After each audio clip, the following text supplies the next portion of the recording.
O que é meditação? Então, eu tenho duas definições que eu gosto bastante sobre meditação, que falam que a meditação ela pode ser definida como uma prática na qual o indivíduo utiliza técnicas para focar sua mente num objeto, pensamento ou atividade em particular, visando alcançar um estado de clareza mental e emocional. Então é interessante pensar assim, se você disponibiliza para o seu filho, para sua filha, técnicas onde ele vai conseguir focar sua mente num objeto, pensamentos, atividades, com certeza ele vai ter muito mais sucesso nas atividades básicas do dia a dia.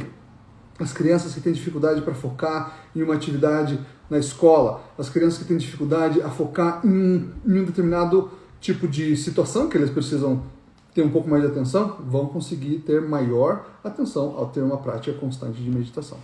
Uma outra definição que eu gosto é que a meditação é uma prática que engloba o relaxamento corporal, diminuição da respiração, levando a um estado de paz, calma e tranquilidade, tanto física como mentalmente. Então, quando nós meditamos, não é somente a nossa mente que relaxa, que ela reseta e ela reinicia, mas sim o nosso corpo.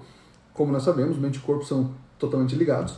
E aí, os dois, eles vão ajudar o outro a se fortalecer, a se conectar e, enfim, a tirar maior proveito das duas partes, né? Agora, uma das condições básicas para se meditar é a concentração e atenção em algum foco, seja interno, como a observação dos seus próprios músculos ou da respiração, ou seja externo, a concentração em algum som e algum cheiro. E nós vamos falar mais um pouquinho sobre isso.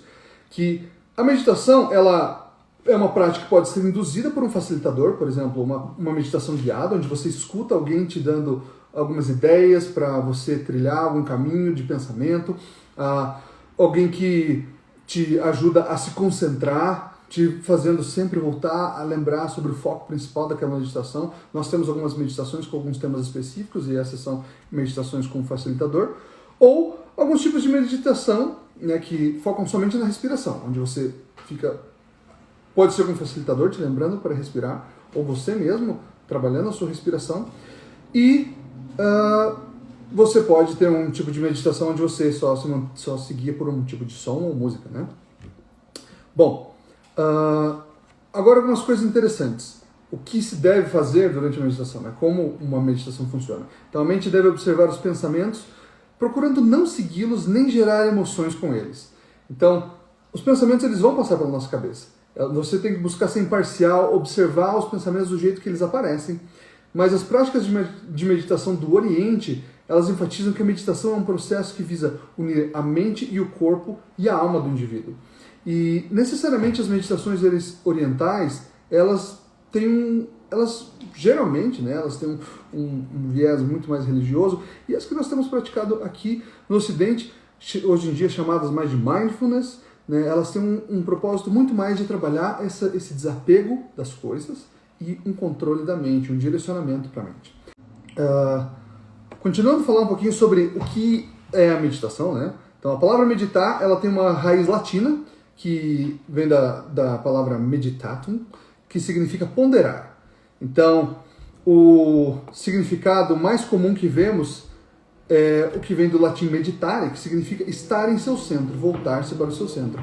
A Karine deu boa noite ali, boa noite Karine. Então, meditare significa voltar-se para o centro. E é mais ou menos esse é o caminho que nós buscamos ao meditar e ao ensinar nossas crianças a meditar.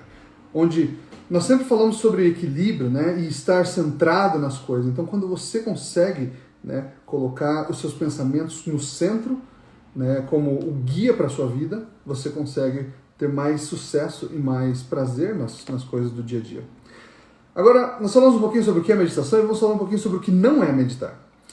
Meditar não é tentar lutar para não pensar em nada. Então, quando você senta lá e você fica se esforçando e lutando para não pensar em nada. Não, isso não é uma forma de meditar. Isso é uma forma de cansar a sua mente.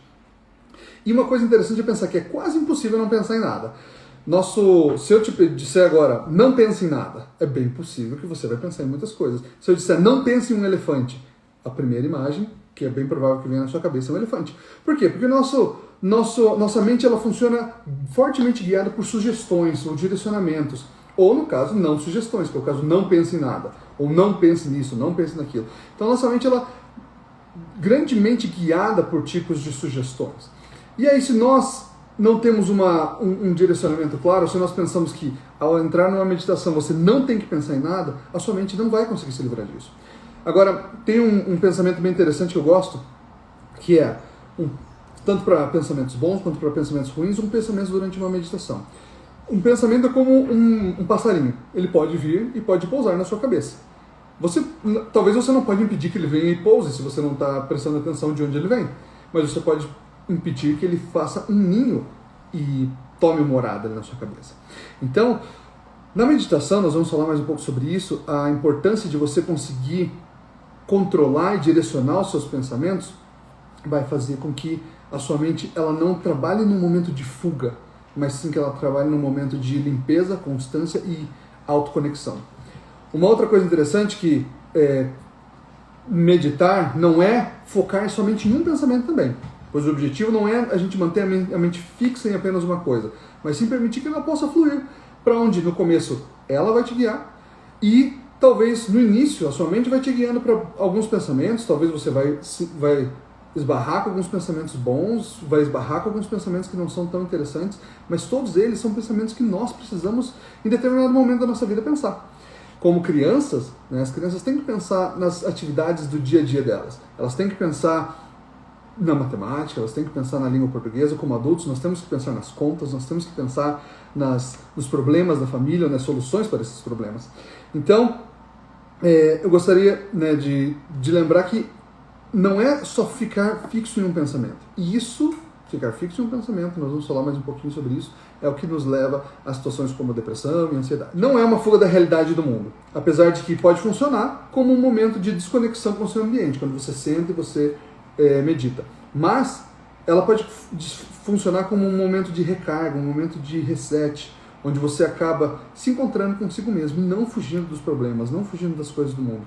Então, é isso que acontece. Agora, pensa uma coisa, né? Se você, como adulto, como pai, como mãe, principalmente as mães que estão aqui, que nos seguem, que sabem quais são os problemas principais que seus filhos enfrentam, se você consegue identificar essas dificuldades e esses benefícios para a sua vida, imagina como vai ser especial o seu filho, a sua filha, começar a identificar isso desde a primeira, da segunda infância, do momento anterior à adolescência, onde os pensamentos deles vão ficar cada vez mais confusos e não saber exatamente qual é o melhor caminho a se seguir. Pensa nisso, pensa como nós podemos proporcionar para as nossas crianças essas possibilidades de fortalecer os seus próprios pensamentos e seus próprios sentimentos.